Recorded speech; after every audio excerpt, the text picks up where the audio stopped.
Seja bem-vindo, seja bem-vinda a mais um episódio do Pode Sentir, o podcast que acredita que por trás de toda escolha profissional existe uma emoção que ninguém vê, mas que todo mundo em algum nível sente. Hoje a nossa conversa é com alguém que decidiu virar a chavinha. Indira Leite, ela já foi executiva no segmento da hotelaria, já empreendeu no mundo fitness, mas foi na educação corporativa que ela encontrou a sua verdadeira potência. Ela realmente conseguiu perceber a capacidade que ela tem de transformar lideranças a partir de experiências reais, humanas e cheias de propósito. Indira é daquelas pessoas que não apenas muda de carreira, ela muda de jogo, ela muda o jogo. E já impactou centenas de líderes com uma entrega que combina repertório de mercado, com sensibilidade e uma presença muito marcante. Esse episódio tem o apoio da Skillflow Educação Corporativa, porque a gente acredita que formar líderes vai muito além de ensinar técnicas. É sobre desenvolver sensibilidade para sentir, para decidir e para transformar. Bora ouvir a história da Indira aqui, que eu tenho certeza que vai ser inspiradora para vocês. Hello! Chegou! Que dia maravilhoso! E num dia maravilhoso, né? Maravilhoso. Temos muitas coisas para falar. Com certeza. Mas eu quero saber de cara aqui, né? Você teve uma trajetória marcante aí no segmento de hotelaria, depois teve também uma presença, aliás, simultaneamente uma presença como empresária no mundo fitness. E como foi todo esse movimento? O que te sustentava nesses lugares antes da gente partir para o tempo atual? Primeiro, obrigada pelo convite, é um prazer estar aqui conversando com você. Acredito que você conhece um pouco da minha história, a gente passou uma jornada juntas, trabalhando juntas, e eu acredito que o que me trouxe, o que me sustenta até aqui é exatamente aquilo que eu resgato na minha própria história, pessoas. Então eu tento sempre olhar para onde eu passei, enfim, e imaginar o meu futuro, a minha trajetória, me inspirando em pessoas. Você é uma delas. Já pode chorar, gente? E várias outras pessoas que foram passando no meio dessa jornada, desse caminho, que eu entendi que eram pessoas que eu poderia aproveitar mais do que o coleguismo do dia a dia, mas me inspirar. E essas decisões, né, de passar por tantas coisas diferentes, como hotelaria ou empreender em vários segmentos, empreendi no segmento fitness. Na verdade, tu começou a empreender com 21 anos, Exatamente. Meu primeiro emprego foi empreendendo, olha que loucura. Eu sou um pouco doida, né, gente? Só que o que eu sinto é que se não fosse também tudo isso, todas as escolhas, até que confusas, a minha carreira ela não é linear, ela não vem de um lugar que tem previsibilidade, mas eu acredito que tudo isso que me levou para onde eu tô hoje, que me sustenta e me suporta. E eu tenho certeza que é justamente isso que pode inspirar um monte de gente que está vendo a gente, porque no mundo idealizado se fala muito de tanta previsibilidade, mas no mundo real muitas vezes não é possível. A gente vai caminhando à medida que a vida vai apresentando oportunidades para gente. E tu fez faculdade do quê mesmo? Onde? Eu sou formada em Relações Públicas, né, em Comunicação Social, pela Universidade Estadual de Londrina, lá no interior do Paraná. Saí de Santos, que é a cidade onde nasci, e quando passei na faculdade tive que sair lá da casa da minha mãe, que foi talvez a maior grande experiência, a experiência mais impactante assim, na minha vida, a primeira grande experiência. E foi na Universidade de Comunicação Social de Relações Públicas que eu também comecei a perceber que a educação já estava dentro de mim.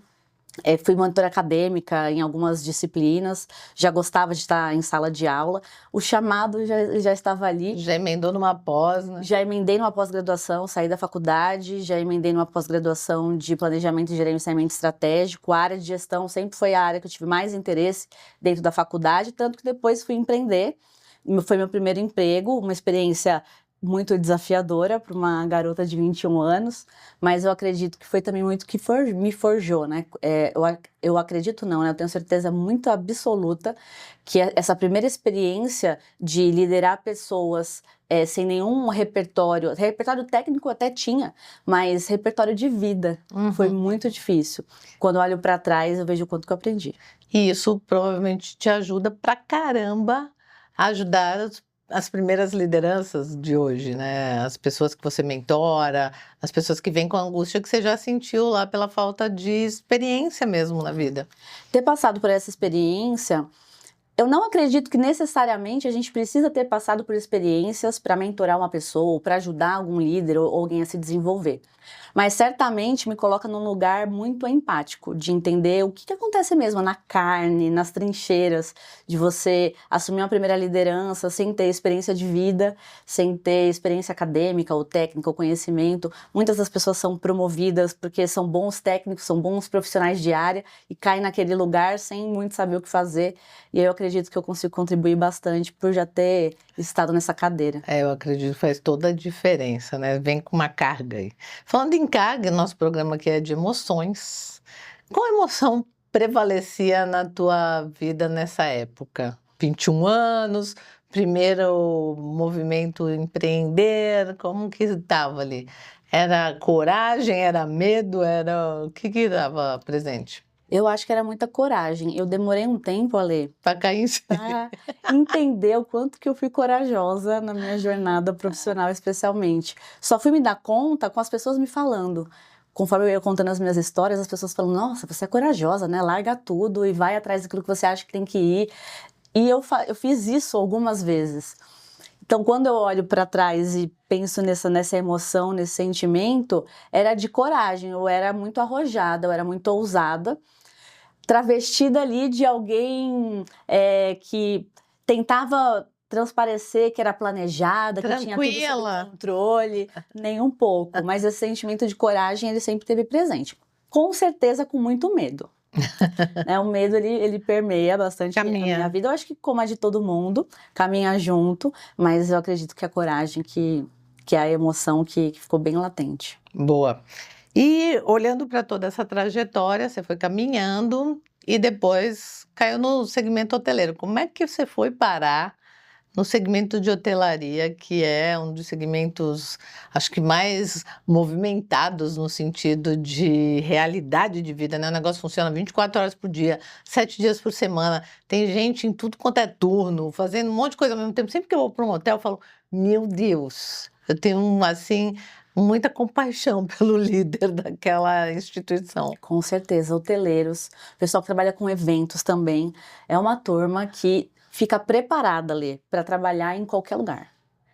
Quando alguém me fala assim, fulano de tal já trabalhou em hotel, você recomenda? Com certeza, se já trabalhou em hotel, vai suportar qualquer coisa. Vai suportar qualquer coisa, porque realmente é sufocante você ser líder ou um colaborador de uma empresa que funciona 7 dias por semana, 365 dias no ano, não para nunca. Muitas vezes você chega de manhã e saiu à tarde ou à noite achando que, caramba, saí tarde aqui do trabalho, amanhã de manhã vai estar tudo adiantado. Não, vai ter acontecido já um monte de coisa e é realmente sufocante. Eu caí na hotelaria por acaso mesmo. Uma amiga minha era gerente de um hotel, e aí ela me convidou para passar uns dias na casa dela, acho que até já imaginando me recrutar, porque não é fácil, a mão de obra dentro da hotelaria é bastante escassa, restrita. As pessoas não têm muito interesse, não é algo que a pessoa sai do ensino médio e pensa, meu sonho é ser uma recepcionista de hotel, meu sonho é ser um mensageiro, não tem o glamour. As pessoas acabam caindo por acaso. E a região que eu venho é uma região que é um polo hoteleiro, né? Então tem muitos hotéis lá na região da Baixada Santista. O meu primeiro hotel, o primeiro hotel que eu trabalhei foi no litoral norte de São Paulo. Essa amiga me levou, era para trabalhar com eventos. Então eu pensei, puxa, eu sou relações públicas, a gente estuda bastante sobre eventos na universidade. Hotel, eu falei, tudo bem, eu vou aqui abraçar essa oportunidade, um novo caminho. E nunca mais saí. Fui sair recentemente. Só crescendo. Então, eu fui desde auxiliar, assistente, coordenadora, supervisora, até chegar a cargos executivos. Ser gerente de um hotel, uma responsabilidade gigantesca. Por isso que você falou, é uma organização que funciona o tempo todo, corre esse risco o tempo todo, as pessoas se machucam. Eu já vi gente morrendo, eu já vi gente casando, eu já vi gente dando escândalo. Então, é um universo assim, muito peculiar. Fora que são muitas empresas dentro de uma empresa, né? Porque tem o restaurante, que para mim é outra empresa ali dentro. Tem o spa, que é outro. Aí tem a área de evento, que é outro rolê. São muitas empresas dentro de um mesmo lugar. Sim, e que te demanda conhecimentos diferentes, porque são negócios dentro de um grande negócio. Um dos hotéis que eu trabalhei por mais tempo É bastante conhecido pela gastronomia, então são 5 restaurantes diferentes funcionando, mais área de eventos corporativos que dava pra gente atender 3.000 pessoas. Então, assim, é muita coisa funcionando concomitantemente. E aí, quando você é gerente, mesmo você sendo gerente de uma área específica, você é responsável por tudo. Você faz plantão e aí você é responsável pelas pessoas. Foi uma experiência muito engrandecedora e eu acredito que essa daí me colocou num lugar que hoje eu sinto dentro da sala de aula, que me dá uma habilidade que poucas pessoas têm, que é lidar com o imprevisto. Uhum. Quando a gente está na sala de aula, sempre tem perguntas que a gente não sabe responder, ou comportamentos que a gente não tem muita certeza como lidar. E ter vivido essa experiência, eu acredito que me deu uma vantagem de me adaptar melhor a esse universo que hoje eu faço parte. Sim. Para ti, eu sei que eu posso fazer 2 perguntas ao mesmo tempo. Pode.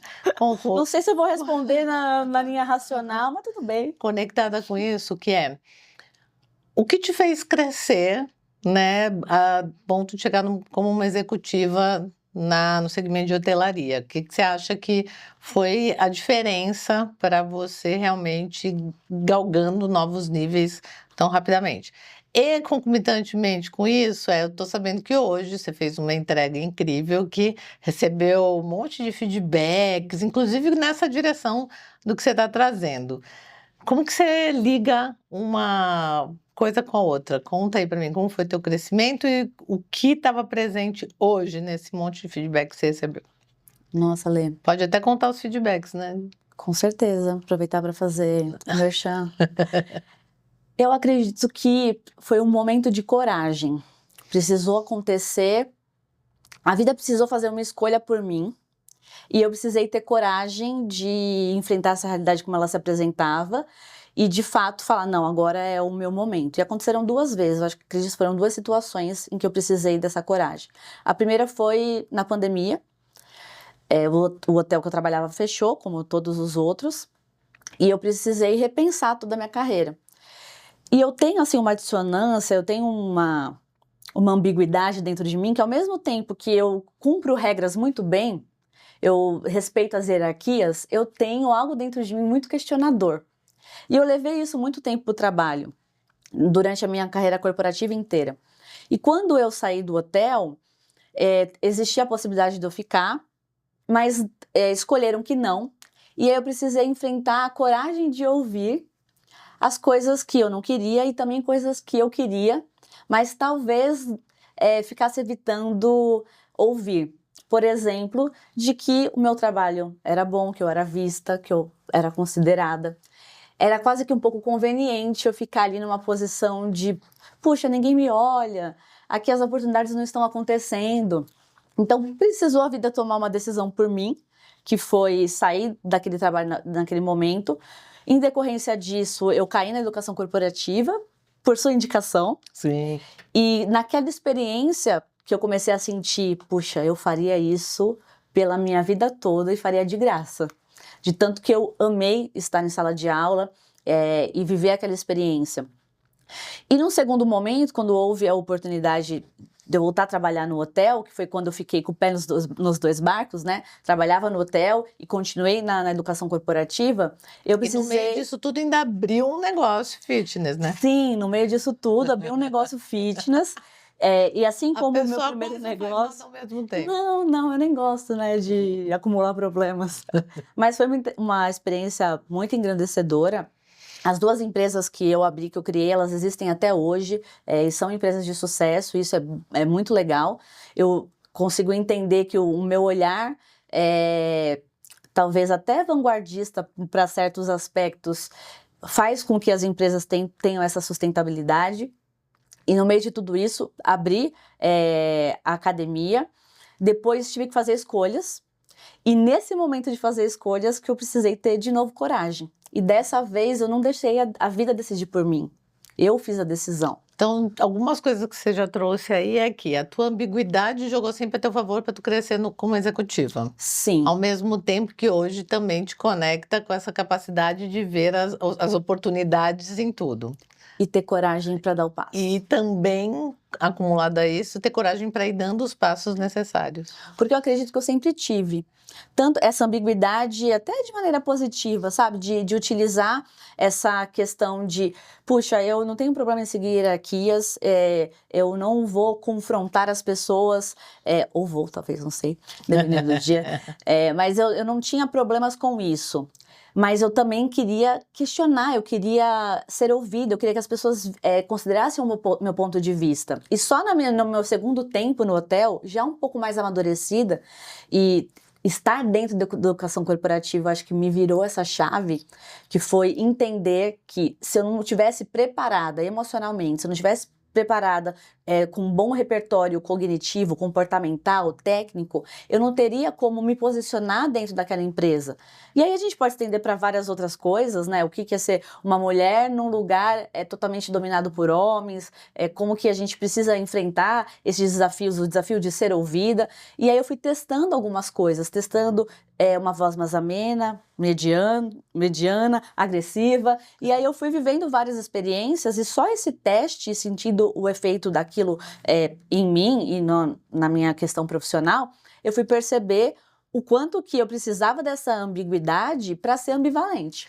E isso é muito legal que você está trazendo, porque eu acho que para muita gente é desconfortável se perceber numa situação ambígua, Totalmente. né? E o que eu acho que é legal que você está trazendo é que, não, gente, a gente pode usar a ambiguidade a nosso favor, a gente pode ser bom e ruim ao mesmo tempo, a gente pode querer descansar e fazer uma corrida ao mesmo tempo, a gente só precisa, dentro dessas dualidades, ambiguidades, fazer escolhas, e aí eu acho que é o que faz a diferença, talvez quero capturar aqui em ti se é isso.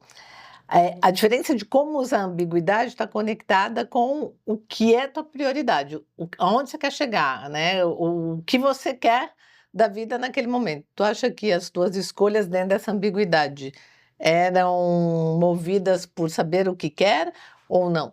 Os dois. Eu acho que no primeiro momento elas aconteciam por uma Olha. falta de autopercepção, não tinha essa autoconsciência. Depois que eu percebi que isso acontecia dentro de mim, eu não sabia se eu queria agradar as pessoas, se eu queria ser legal, se eu queria ser boazinha, se eu queria ser confrontadora ou se eu queria ser um pouco mais arrojada, eu não sabia muito bem. E eu recebi um feedback, Ale, do meu ex-líder, assim que aconteceu a pandemia, que ele mudou a minha trajetória profissional e talvez, se um dia ele assistiu aqui esse podcast, ele sabe que eu já agradeci a ele várias vezes por esse feedback, mas talvez isso também fez com que eu tenha saído daquela empresa. Porque ele chegou para mim e falou assim, Dira, talvez tenha faltado para você ser mais ousada, ter mais ousadia. E aí dentro desse meu lugar ambíguo, eu pensei, puxa, realmente tem situações em que eu vou me apequenando para não ser combativa ou para não ser mal interpretada. E essa linha tênue entre eu ter essa energia de mostrar o meu trabalho, de mostrar quem eu sou, os meus resultados, ela não pode ficar na sombra ou à sombra da vontade de agradar, de ser boa também. Porque às vezes a gente pensa, eu vou agradar porque eu sou a boazinha. Não, é porque no ambiente corporativo é necessário também agradar pessoas, especialmente na vida. Ninguém acorda para ser desagradado o dia inteiro. Exato, ser provocado o dia inteiro. E aí eu precisei errar bastante, cometer alguns erros imaturos para conseguir hoje também enxergar e olhar para isso, para essas situações. E conectando com a pergunta que você fez em relação ao meu dia a dia hoje, aos feedbacks que aconteceram hoje em relação a esse treinamento, tem 100% a ver com essa ambiguidade e o meu próprio acolhimento com o meu lado luz e sombra. Porque dentro da sala de aula, se a gente não leva as pessoas para um lugar de desconforto e de acolhimento e de reflexão e de prática, é somente mais um treinamento. Já marca essa metodologia. Fala de novo, desconforto, acolhimento. Desconforto, acolhimento, prática e reflexão. Reflexão e prática. Exato. Eu acho que a gente tem que ficar brincando com isso o tempo todo. E quais foram esses feedbacks e fazendo toda essa conexão? Por que eu acredito que eu consigo entregar na sala de aula, que é aquilo que eu consegui entregar também no ambiente corporativo? Foi uma semana inteira, né? Foi uma semana inteira. Com a mesma turma? Com a mesma turma. Uma turma que já era preparada, que já vinha com conhecimentos, com experiência de sala de aula de décadas, O bom do nosso trabalho também é isso, que a gente encontra pessoas que são bem mais experientes do que nós e conseguir agregar para essas pessoas é bem desafiador. E por isso que eu gosto de ouvir as pessoas. E eu sempre fiz isso, concordando ou não concordando, vem os pensamentos julgadores com certeza, mas entendendo que quem vai dar as respostas para onde a gente tem que ir são as pessoas. E eu fiz bastante isso na minha jornada quase que toda, especialmente no segundo tempo, quando eu voltei a trabalhar no mercado corporativo, estando dentro da educação corporativa, eu percebi a importância da educação, porque quanto mais eu lecionava, quanto mais treinamentos eu dava sobre temas diversos, eu percebia que eu conseguia ir na minha equipe, aplicar aquilo na minha equipe, ver o engajamento acontecendo na prática, para hoje eu conseguir ir para a sala de aula também e falar para as pessoas, façam o que dá certo. E essa experiência, ela faz com que as pessoas confiem no processo. Sim, quero pegar 2 pontos importantes aqui, porque dentro de todo esse lugar de educação corporativa, você também fez consultoria e mentoria. Sim. Vamos falar disso. Mas eu quero registrar uma coisa muito importante que você trouxe, do feedback que você recebeu, para convidar as pessoas que estão vendo a gente para buscar feedback. É super importante, porque ele te serve de referência, mesmo que às vezes seja um pouco desconfortável, ele vai fazer você se mover se você usar ele a seu favor. Evitar feedbacks é uma grande perda de energia, uma grande perda de oportunidade, né? E aproveitando a minha própria experiência, às vezes que eu fui buscar esse feedback, ou que ele aconteceu como o de hoje, que você nem contou ainda. Exato, como o de hoje. E a gente tem medo quando está dentro do mercado corporativo, das empresas, de pedir esse feedback, ou às vezes está num momento ali de conflito e ouvir ou perguntar para a pessoa qual que era a expectativa dela em relação a você. Todas as vezes, ali, 100% das vezes que eu tive a oportunidade de pedir um feedback ou ouvir um feedback, mesmo de pessoas em que eu estava com algum problema ou a gente estava num conflito, nunca foi negativo. Sempre foi produtivo. Sempre foi produtivo. Nem sempre confortável, nem maior sempre parte, nem sempre positivo, mas as pessoas, quando a gente está olhando para elas e a gente tenta olhar a situação como observador, você percebe que as pessoas elas não querem ser más. Sim. Ou, não é contra você. Não é contra você. Você nem é tão importante assim, né? Exatamente. Fica a dica, você não é tão importante assim. E aí a gente percebe que de repente era só um afastamento. Porque quando a gente está no trabalho, no dia a dia, às vezes a gente está mais próximo de um grupo, mais distante de outro grupo, e o que a gente precisa é se conectar com as pessoas. E quanto mais conexão a gente tem, mais esses feedbacks, eles são suaves, mesmo mediante aquele chefe que você acha que é carrasco, ou que de repente ele te persegue. Quando você está aqui, olho a olho, conversando, perguntando quais são as expectativas dessa pessoa em relação a você e seu trabalho. Aberta para receber. Aberta para receber. Nunca é negativo. E aí fica mais uma dica para quem está aqui com a gente hoje. Essa provocação, você não é tão importante assim, não é para te desqualificar, não é para me desqualificar ou desqualificar Indira, muito pelo contrário. É para trazer leveza de que não é tudo sobre nós, principalmente quando é contra nós, né? Ou a gente acha que é contra nós. Na verdade, o outro está só expressando a parte das necessidades dele. E a gente leva muito para o pessoal, a gente acha, quer me prejudicar, quer me desqualificar, quer me isso, quer me aquilo. E aí eu brinco com as pessoas, a Indira que é testemunha, né? Eu sempre falo, você não é tão importante assim. Exatamente. Não é contra você. É mais sobre o outro do que sobre você mesmo. Então saber filtrar isso pode ser muito útil, né? Pode ser muito útil, não só pode, eu tenho certeza absoluta que é muito útil, para a gente receber e para a gente aplicar. Muitas vezes também a gente, numa posição reativa, acaba afastando as pessoas também por ficar mostrando para elas o tempo todo que é sobre elas, sendo que não é sobre elas. Elas não são tão importantes assim, inclusive para nos tirar do sério. Exatamente. Ou até para nos elogiar. Porque muitas vezes as pessoas vêm, nos elogiam, a gente fica assim, muito feliz de receber, dá a falsa impressão de que é sobre nós e também não é. Não é só sobre nós, não é só... Sempre tem uma parte de cada um envolvido, né? Exato, em todas as relações. E aí me conta, tu não contou o feedback. Tá, gente. De quem foi esse feedback? Não precisa falar o nome, né? Mas pode falar o papel, enfim. Eu recebi 2 feedbacks, assim, um do grupo, que foi bastante emocionante. Eu não vou me controlar aqui, senão eu começo a chorar. Não, a gente adora chorar com feedback dos outros. Né? Temos histórico. Temos histórico. Primeiro que eu recebi, assim, um feedback que eu sei que foi muito genuíno de um participante falando que ele tem 20 anos de empresa e que aquele tinha sido o melhor treinamento da vida dele. Isso E a foi gente não está muito... falando de qualquer empresa, está falando de uma grande metalúrgica. Exatamente, de uma grande metalúrgica que tem presença internacional, que é uma empresa que investe muito em educação, então ele já teve muitos treinamentos com qualidade excelente, eu tenho certeza. E ao ler aquilo, eu fiquei, primeiro, muito lisonjeada e senti uma grande responsabilidade. Aumenta o peso. Aumenta o peso, principalmente porque depois a gente tem que ou manter a performance ou fazer melhor. E esse grupo de hoje, assim, foi muito especial, porque eles a todo momento, a participação do grupo já estava me mostrando que o treinamento era um sucesso, né? A gente sabe. Sim, o engajamento fala muito. Exatamente, né? Pelo resultado ali do que vem acontecendo, a gente já sabe.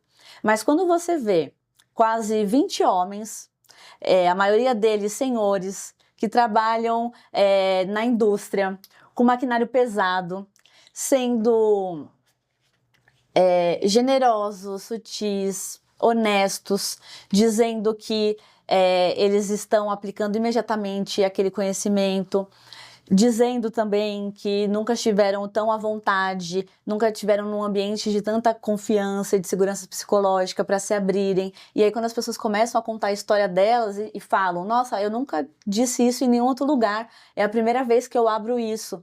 E aí você começa a perceber que a gente tem sim, e não é um poder que está nas minhas mãos, né? Eu acho que está mais na mão da educação, e aí eu sou somente uma ferramenta. Uma ferramenta mensageira, exatamente, um instrumento.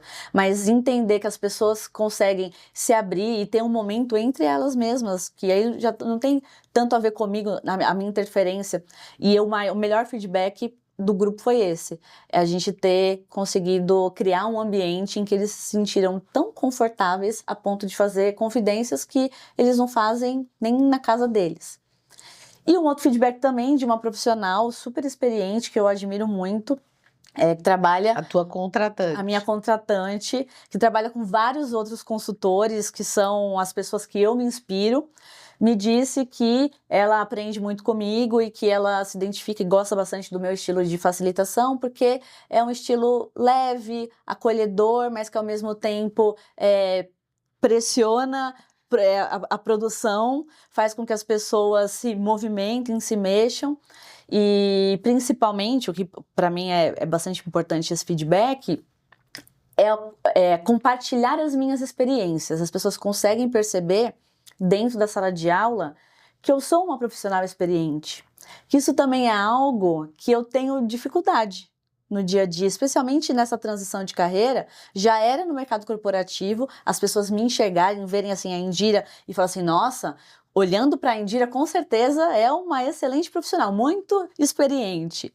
Não, geralmente as pessoas me veem e identificam ali uma moça, né? Jovem. Uma moça jovem e talvez até uma excelente profissional, mas não um profissional experiente. E aí quando ela usou, né, você compartilha suas experiências que são muito ricas, aquilo, opa. Então, assim, tem alguma coisa... Tô fazendo um bom trabalho. Exatamente, dentro da sala de aula que está acontecendo, que faz com que as pessoas percebam que eu tô deixando ali o meu melhor. Muito legal isso, né? Demais. Que fofo. E é gostoso falar, né? Não tinha ainda expressado verbalmente isso. E é importante, né? A gente precisa se apropriar. Porque olha só que legal que você trouxe, né? A gente se junta com os amigos ou até num trabalho e a gente vai falar do quê? Das desgraças, né, gente? Das dificuldades, Fora a perrengue, gente. ou das fofocas. Mas o quanto é importante, bom, sou agente do caos, como a gente estava falando outro dia aqui, né? Mas sou uma agente que dá uma mexida no povo quando a gente se reúne socialmente. Eu falo assim, ó, quem falar de trabalho vai fazer um Pix de R$1.000. Para que a gente possa falar das coisas boas da vida, né? Não que o trabalho não seja bom, ele é ótimo, mas fica todo mundo naquela sobrecarga só. Ou se falar de desgraça, vai fazer um pique de R$1.000. Piques de R$1.000 para o que a gente não quer. Porque daí, né, gente, mexendo no bolso, a pessoa evita.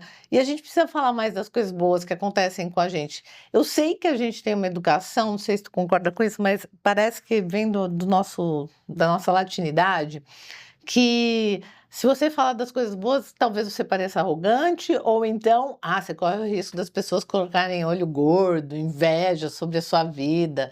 E eu não enxergo assim. Verdadeiramente, eu acho que a gente precisa falar das coisas boas para que as outras pessoas se autorizem a perceber as coisas boas na vida dela. É Senão verdade. fica todo mundo só falando de coisa ruim, gente. Não precisa, já deu. Inclusive, nesse tempo que a gente tá aqui conversando, eu estava pensando nisso. Falei assim, nossa, eu tô parecendo um pouco arrogante, né? Falando sobre mim, isso, porque eu isso e aquilo Nada a outro. ver, né? Nada a ver. É, porque se você não faz isso, você não autoriza os outros a também se apropriarem de si. Fica todo mundo só colocando a lente fora. Né? Eu acho que é importante a gente se apropriar. Quanto mais a gente se apropriar da parte boa, na mesma intensidade, a gente também se apropria da nossa parte de responsabilidade. Eu acho que isso é muito mágico. Agora, se a gente só se apropria da desgraça, a capacidade da gente também se conectar mais com a vitimização é muito maior. É fácil cair lá. É muito, uma armadilha, né? Falou que o vitimismo é um canto da sereia. Muito legal. E aí você falou das transições, né? Dos teus momentos de transição que tinham coragem. Tinha mais alguma outra coisa junto com coragem nessas transições? Além do medo, Além do medo? coragem, medo.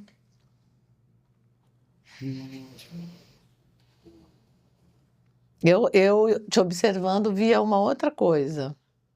Ih, vai virar sessão aqui. Vai virar sessão.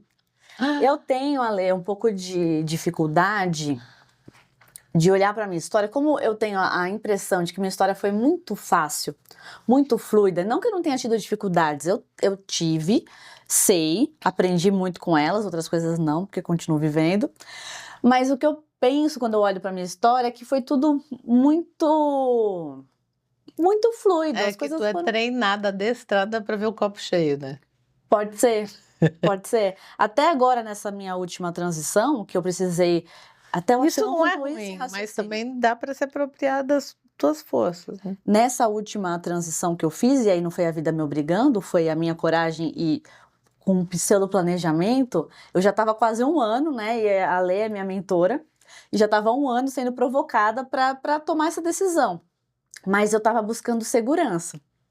Segurança financeira, eu preciso de tanto na minha reserva de emergência para conseguir fazer essa transição. Que foi uma balela, porque nada daquilo que eu imaginei se concretizou, se consolidou. As coisas foram muito melhores do que eu imaginava. Muito legal, né? E quando eu olho para essa situação, em que eu também me vi corajosa e com medo, o que eu consigo, assim, observar, querendo também ouvir a sua opinião, é que também está muito vinculado à minha vontade, assim, uma vontade visceral de fazer a diferença, de causar algum tipo de impacto. Sim. Então, esse é um movimento que me ajudou nessa... Esse é mais nessa um, então. É mais um. Me ajudou nessa decisão, porque eu quero ser útil. Ninguém quer ser... Arrogante também, né? Não, não é não. Ninguém quer passar desapercebido nessa vida, gente. Eu não conheço uma pessoa que queira Ainda mais passar a gente, né, desapercebida. amiga? Só ver nossos cabelos aqui, né? Você vai passar despercebida não é com a gente. Não. Mas o que eu vejo na tua trajetória, nessas transições, é que tu também é dotada de muita curiosidade. Tu fica com uma curiosidade muito aguçada que te faz buscar as coisas, e faz buscar informação, e faz buscar conexão, e faz buscar... Tu tem uma curiosidade para saber mais do que tem para vir por aí, né? Eu acho isso muito legal. Essa curiosidade, a gente falou disso no treinamento hoje, assim, que quando nós estamos no colégio ou dentro de casa, especialmente para as meninas, a todo momento as pessoas mostram que a gente é inadequada a se perguntar muito da vida do outro, de alguma coisa, de fazer muitas perguntas. Nos colégios que eu estudei, quando eu era criança, até por essa questão hierárquica de autoridade, de falar no momento certo, você não pode ir ao banheiro quando você tem vontade disso, tem que pedir, enfim. Tinha toda ali uma dinâmica que fez com que eu, acredito, deixasse aquilo muito escondido, adormecido dentro de mim. Quando eu comecei, e isso aconteceu bem na época da faculdade, a perceber que a diferença estava, as pessoas que eu mais admirava, as pessoas que mais faziam conexões de assunto, o que eu olhava e achava, pô, aquele é um bom profissional, aquele meu colega na faculdade ou qualquer outro lugar, ele é diferente. E eles eram diferentes porque eles perguntavam muito. E aí tudo aquilo que estava dentro de mim, acumulado, Abriu ali a Caixinha. caixinha de Pandora e eu nunca mais voltei para aquele lugar. E não foi algo que era desde criança. A curiosidade até que sim, mas uma curiosidade sem investigação, Propósito. sem um propósito, ela realmente pode ser até inadequada. E aí da faculdade em diante, isso me serviu muito. E aí eu brinco que eu tenho muitos conhecimentos aleatórios, muita cultura inútil, vejo muito vídeo, tem muita coisa que às vezes eu me pergunto, Por que eu tô lendo isso? por que eu tô lendo isso? Eu tô perdendo meu tempo pra quê?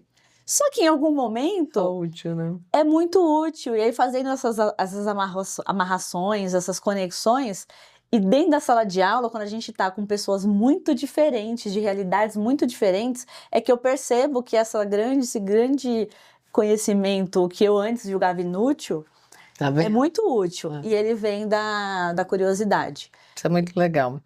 E aí, juntando com tudo que a gente está falando, eu tinha feito aquele apontamento do teu lado consultor e do teu lado mentora. Eu sei que né, nós também já trabalhamos numa fase juntas na consultoria de planejamento estratégico. Tem uma consultora que te habita, né? E aí você também fez um pouco de consultoria junto com tudo isso dentro do mundo do desenvolvimento dos negócios, das pessoas. E qual tu acha que é o principal desafio do teu papel de consultor? E depois quero explorar o de mentora. Do meu papel de consultora, com certeza o maior desafio é manter distância suficiente daquilo que é a minha responsabilidade e aquilo que é a responsabilidade do cliente. Teu desafio é não fazer pelo cliente. Não fazer pelo cliente, porque eu fico tentada o tempo todo e o resultado do trabalho do consultor também depende desse trabalho sendo feito. Então, muitas vezes, para aquilo acontecer, eu prefiro ir lá fazer, cumprir aquele papel que não é um papel de consultor, é um papel de funcionário. Isso para mim é muito desafiador, porque eu tenho dificuldade, e não é nem de me colocar com o cliente. Como eu quero muito ver o resultado, e o resultado não vai acontecer se aquele caminho não for percorrido. Gente, uma informação aqui para vocês: quando vocês contratam uma consultoria, é isso que acontece. O profissional vai lá, vai fazer um diagnóstico, mas tem atividades que eles são ou colaborativas entre o consultor e a empresa, ou somente da empresa, porque o consultor vai embora e a empresa fica. Então, essa transferência de conhecimento, para acontecer, precisa da empresa trabalhando para a construção de novos processos, de fortalecimento de relações, de cultura, de lideranças, enfim. Então, como consultora, meu maior desafio é manter o que é meu papel e o que é papel do outro. E na mentoria, como é que você se vê hoje na mentoria? Porque quando você começou lá na educação corporativa, você fez toda uma trajetória dentro de sala, e eu, de vez em quando, né, dava aquela cutucadinha falando, bora mentorar. Ah, não tem experiência. Como é que foi Graças a Deus. assumir isso agora? O que virou dentro de ti? Não sei se eu posso falar, porque pode ser propaganda negativa, mas eu acredito que a mentoria é o lugar que eu mais gosto de estar. Eu amo um treinamento que tem uma pauta, um começo, meio e fim. Eu gosto. Adoro desenvolver conteúdo, fazer diagnóstico, junto com o cliente, delimitar as estratégias, aplicar. Adoro. Mas a mentoria me coloca num lugar que parece que é onde eu, de fato, pertenço. Porque eu consigo, me conectando com aquele profissional, colocar aí realmente tudo que está dentro de mim. Toda a minha experiência, inclusive as aleatórias, a favor daquela pessoa. Não tenho, e por incrível que pareça, na consultoria eu tenho essa vontade de fazer algumas atividades porque eu não vejo andando, mas na mentoria eu não tenho. Na mentoria tu confia mais que a pessoa vai dar conta e que ela vai fazer. Até nas de grupo, mentoria em grupo, que eu também adoro. E a grande diferença para um treinamento e uma mentoria é porque na mentoria as pessoas, os participantes, né, o mentorado, ele está muito mais à vontade para desenvolver aquilo que ele precisa, inclusive sob a ótica dele. E o que as pessoas trazem é muito rico. E aí eu posso pegar, de fato, as minhas experiências nas trincheiras das organizações, como consultora, como treinadora, como ser humano, e colocar todo esse conhecimento a favor do desenvolvimento daquela pessoa. E construindo isso de uma maneira junto, de uma maneira colaborativa. E eu acredito que os resultados da mentoria, eles acabam sendo melhores. Tem ali uma aceleração de resultados, assim, muito interessante. Sim. Porque a gente consegue furar uma bolha entre mentor e mentorado por essa conexão quase que pessoal. Tem uma estratégia de sustentação, né? Tem um desenvolvimento acompanhado ali, né? Exato, esse acompanhamento, que às vezes pode ser 1, 2, 3 sessões, 10 sessões, esse acompanhamento Faz a diferença. faz a diferença, porque eu acredito que dá para a pessoa uma segurança de que ela não está sozinha, que é o que pode acontecer com os treinamentos. Você sai ali da sala de aula e é tu contigo mesmo, te vira bonito. Usa aí o que você recebeu e bye bye. Exato. É que E a na gente mentoria- é uma treinadora meio mentora, né? A gente não consegue fazer um treinamento, só um treinamento. Não, esse de hoje, inclusive, com certeza ele foi 100% mentoria. É, Ele muito não foi um treinamento, a gente utilizou a pauta e a agenda, mas quem determinou a intensidade de cada conteúdo foram eles. Então eu fui trabalhando em cima das dores, das necessidades do grupo. E isso é o que faz a diferença. Isso é coisa diferente. Porque no treinamento, muitas vezes, os treinadores vão somente para passar o que está no slide ali, ou o que está no plano de aula, né? Exato. Perde toda uma força. Mas me conta, porque o tempo já está aqui acabando, né? O que você acredita que o mundo corporativo mais precisa escutar hoje sobre liderança? Agora que tá acabando, a senhora quer me fazer essa pergunta? Que é uma pauta que você trabalha muito bem, né? O que o mundo corporativo mais precisa? Primeiro de tudo, e eu falo isso quase como um mantra, ouvir as pontas. As respostas estão nas pontas. 100% das vezes, sem medo de errar, quando eu recebo um briefing para um treinamento ou uma mentoria em grupo, eu sempre recebo assim: os participantes precisam ser mais accountable, né? Tem que ter mais autorresponsabilidade, precisa dar um chacoalhão neles, precisa mostrar para eles que eles têm que ir além, que tem que ser proativo, que tem que ter visão sistêmica, que não tem que pensar só na sua bolha. 100% das vezes esse é o cenário. Quando eu vou para a sala de aula, e aí não importa se é grupo de líderes, de não líderes, se estamos falando da base operacional, que é um público que eu trabalho bastante e eu gosto muito, ou se é alta liderança, isso não se consolida. Porque é muito...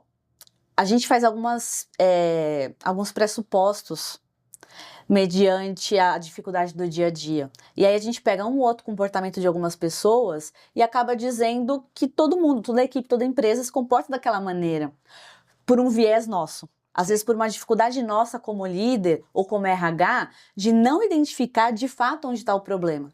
E aí a gente vai para a sala de aula achando que o que as pessoas precisam é de um chacoalhão mesmo, que elas precisam entender que o trabalho delas fica mais facilitado quando elas têm autorresponsabilidade. E aí a gente vê as pessoas, não, verdade, eu quero fazer isso, eu quero fazer o a mais. E as pessoas começam a compartilhar as histórias do que elas fazem no dia a dia, e elas fazem esse a mais. Uhum. Talvez de um jeito mais desengonçado, talvez de uma maneira não orquestrada, Às vezes planejada. também não mostrando o que está fazendo. Não mostrando o que está fazendo. Sim. E isso é porque a gente talvez não esteja ouvindo as pontas. E o meu grande recado, então, que eu acredito que faria uma grande diferença, inclusive no resultado dos treinamentos, é a gente primeiro exercitar aquilo que está muito na moda falar, que é a escutativa, Sim. mas permeando isso, deixando isso chegar nas pontas e não ficando ali num lugar em que as pessoas estão com um pensamento bastante enviesado das dificuldades que ela tem no dia a dia, que talvez não seja exatamente aquela. Show. Como o lado mulher da Indira habita toda essa dinâmica super intensa? O que sustenta a tua força emocional? O que te ancora? Acho que isso pode ser bem útil para quem está te assistindo.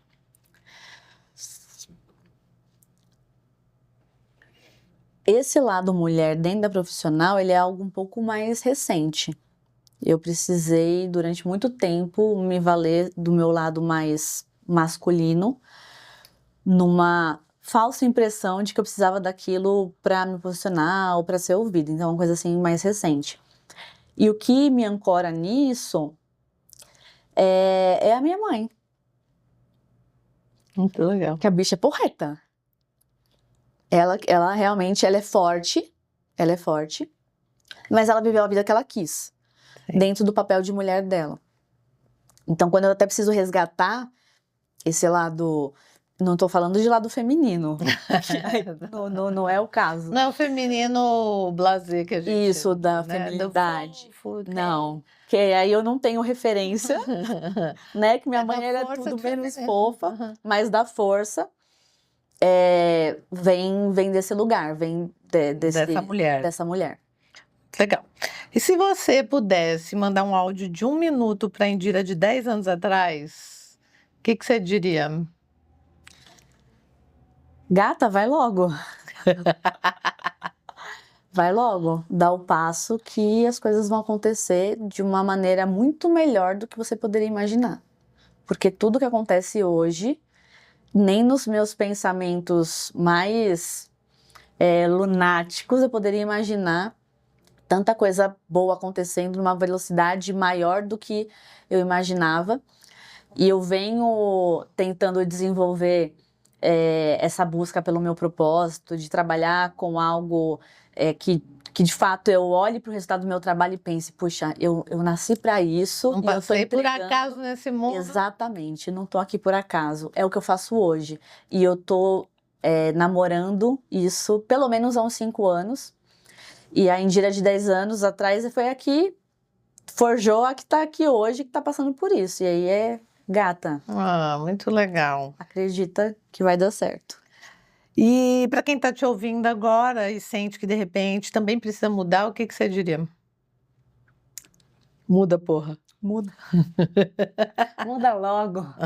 Muda o mais rápido que você puder para você errar logo, para você calcular a rota logo e assumir a tua potência, porque todos nós temos, não é uma exclusividade minha nem sua. Sim. Todo mundo tem. A gente precisa confiar. Essa é uma nova pauta. Guarda essa pauta para nossa segunda entrevista. Combinado. Muito bem, minha gente. Bora então, a gente tem que fechar. E a gente está então encerrando esse episódio com a certeza de que a coragem não é ausência de medo. Vocês viram aqui o que a Indira falou, né? É presença de propósito. A história da Indira nos lembra que mudar de rota não é se perder no caminho, é sim criar sempre algo novo, uma oportunidade nova. E que liderança de verdade nasce quando a gente escolhe sentir ao invés de só responder. Muito obrigada por estar com a gente, muito obrigada a todos que nos acompanham. Teremos muitas outras oportunidades de ouvir a Indira, porque ela é da casa, né, gente? Estou à disposição. Ah, muito obrigada. Foi ótimo. Foi uma delícia. Tchau, gente. Até o Tchau, próximo. até mais.